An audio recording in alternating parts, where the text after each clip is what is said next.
step 4 is where we put it all together. So the first thing you should do up here, well, this probably won't be filled out, so I'll delete this for now.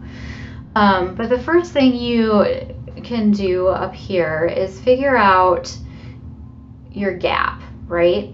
So this is how much money you needed to make based on step 2. This is how much money you think you could bring in based on each of these different scenarios.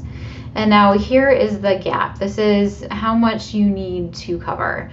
And you can see in scenario 4, you're making enough money. So over here, you're covered, you're good. And this was maybe implementing a couple of different ideas with, a lot more coming in than some of these other ideas. So you can see here, you think you're making 18,000 versus your most conservative of 5,000. So if that plays out, you're good, you're covered. The rest of these, you have a bit of a gap, a shortfall that you need to make up every month.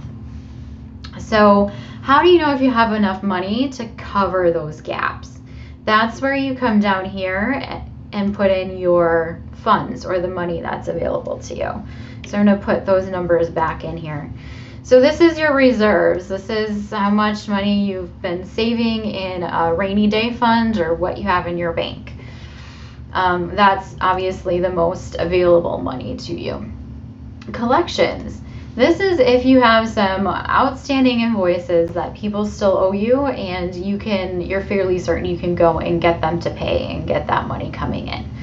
AR collection is a really important part of your business, and so if you have some of those old invoices sitting out there, go and get payment on them. Here is your the balance on credit cards that you have available to you. So you take the limit and subtract what your current balance is, and then this is how much you can put on credit. Same theory for the line of credit. And then if you have any personal funds you might be able to put into the business, you can put that in here.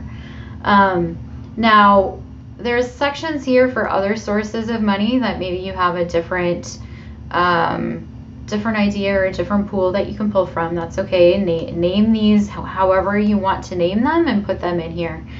If you can go out and get a new credit card or a new loan, you can put that in here as well.